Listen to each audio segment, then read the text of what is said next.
This is part 2 of taking your power back. The first step is always doing the energetic cord cutting and taking your energy back and giving them their energy in a loving space. Even if you don't feel the love, just have your intention of love being what is driving you to do this work. Our next step is forgiveness.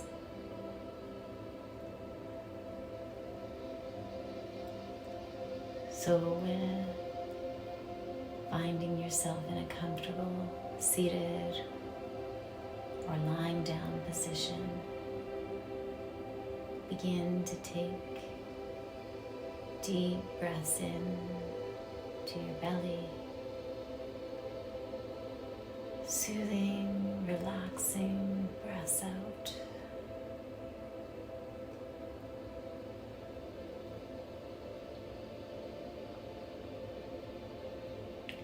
Noticing any sensations, just being present in the moment.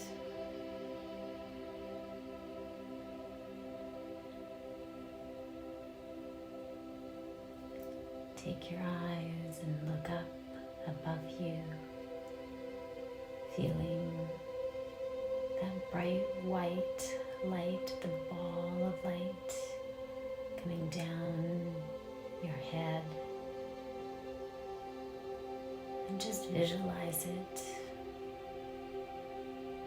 as this column of light that encompasses you from your head to your toes, going all the way into the earth and grounding you in. You are in love and support.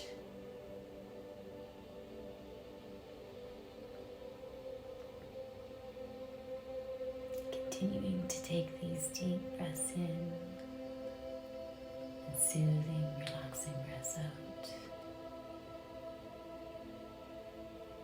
Relax your jaw, your eyes, your neck, your shoulders, your chest, your stomach, your hips.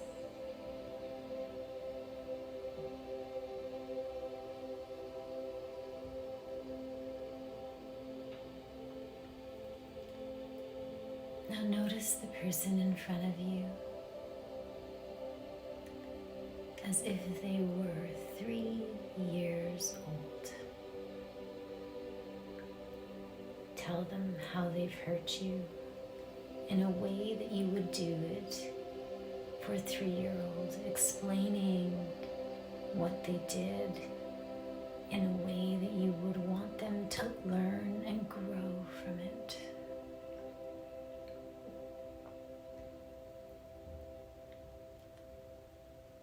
See them responding to you with curiosity and understanding, with gratitude for the opportunity.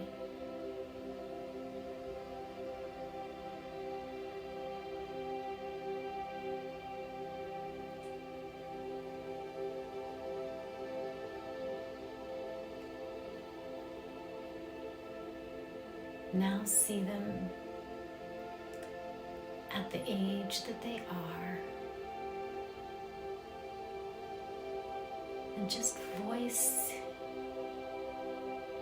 in first person, not in an accusational way of they did this to you, but just express what emotions you felt, how it made you feel, why you felt it. Did you feel betrayed?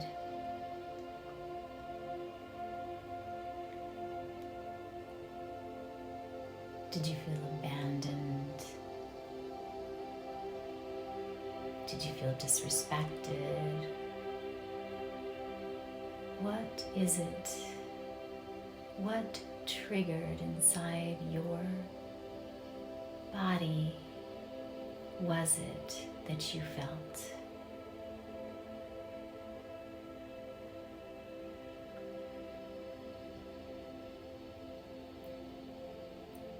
It's good to recognize what emotion it came up. Was it fear?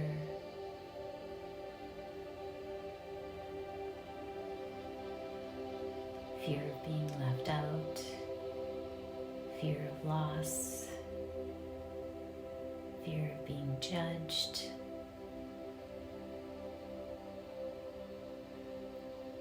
What was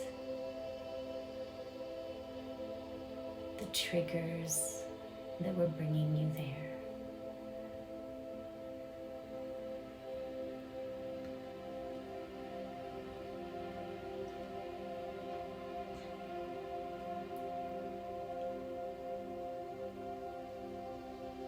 Explain to them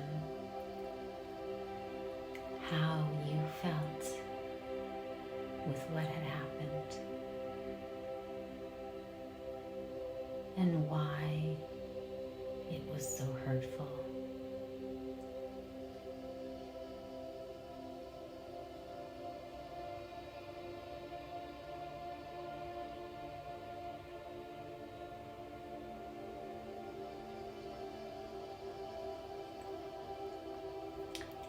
Share with them if it made you angry.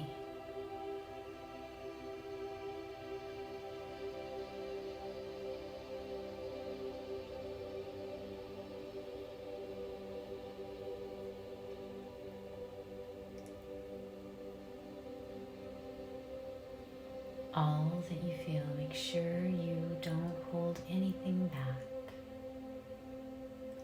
Explore all that was revealed to you with this experience. Your insecurities of feeling good enough, of feeling worthy, of being loved unconditionally, of having someone care enough for you to give you grace to make mistakes.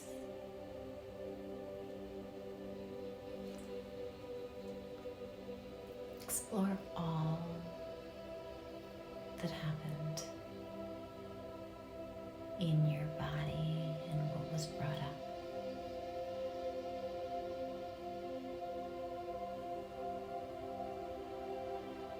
As you do this, realize, is this something that has happened to you before and is a pattern?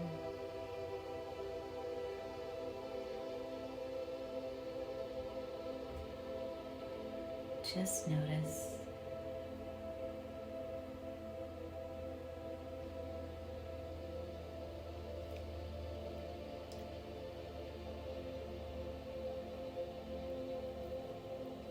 Everything happens for us.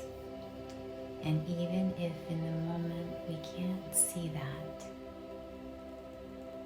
when we're able to take a step back and be curious about what was the triggers for us.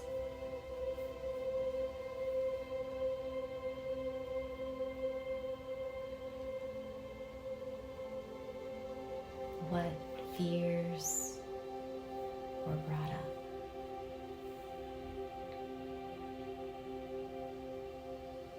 We can begin to recognize that the person we're looking at could be many different people over our lifetime.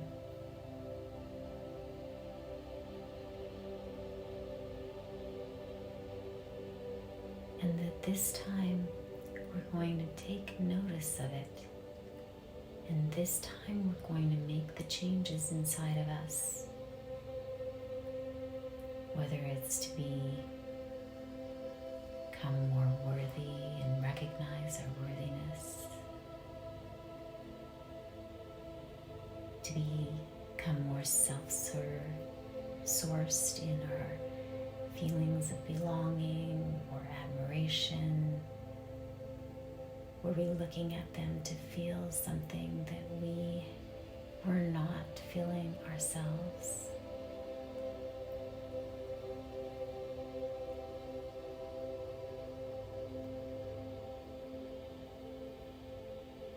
How can we grow from this?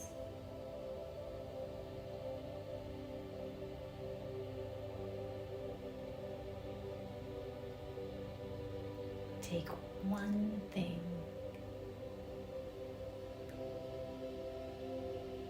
just one thing that you notice is a repeated pattern that keeps happening or showing up.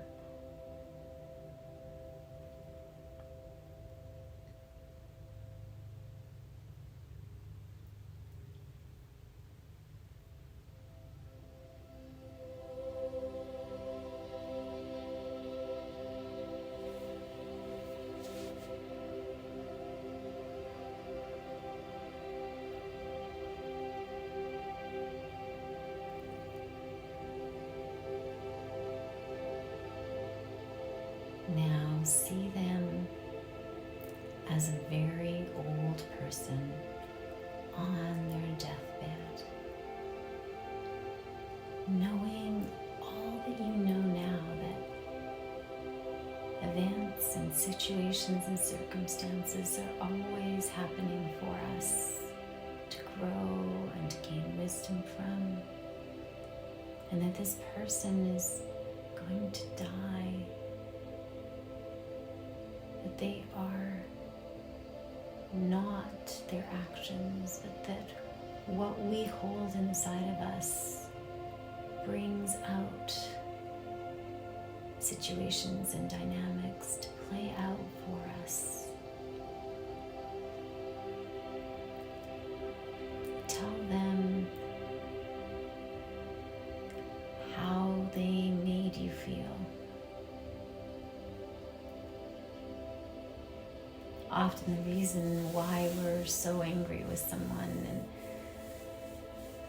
the holding, the resentment, is because we've experienced pain from situations with them, and we are holding them to blame for those pains, and we want them to feel the pain that we felt.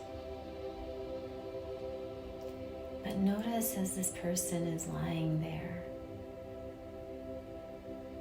and not going to be here much longer, how unimportant this need for them to feel the pain is. How you have a greater understanding that this is not about them and to blame them, and that if you made them feel your pain, that it would take your pain away. The only thing that will take your pain away is by being curious about why this is in your life and the patterns that you're carrying to change them, and to be in forgiveness. Because when you forgive others and you see that we are all here on the same path, experiencing similar situations or experiencing pain maybe in different ways depending on the patterns that we're holding, that we're all here for each other. And sometimes that means we have to be the quote-unquote bad guy.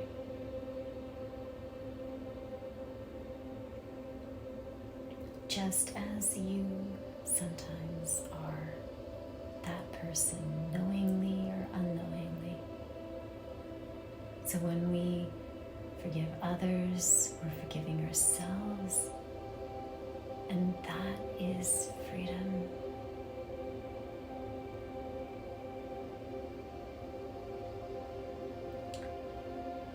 The Pono prayer is all about recognizing that it's a circle of life in a way. You can look at them and say, please forgive me. I forgive you. Thank you. I love you. As they are just you pushed out. And love is the ultimate healing power. Loving our life and loving those who are in it, even those who bring us pain. In fact, that is the greatest power you can possess, is loving those who bring pain.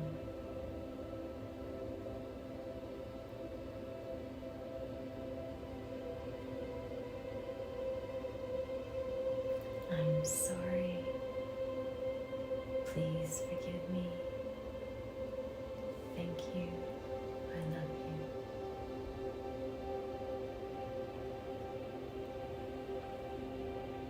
When you go about your day, remember that any bad thoughts that bring discomfort and pain, just delete, cancel them, say that in your mind.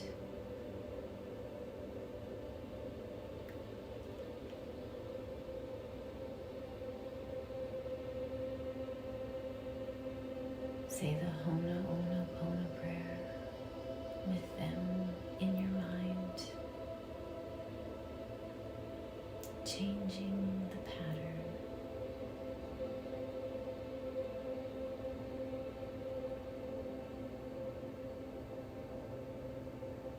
Continuing to cut cords with them on a daily basis. Do this meditation as often as you need to until you have no feelings of anger, but only feelings of love in your heart.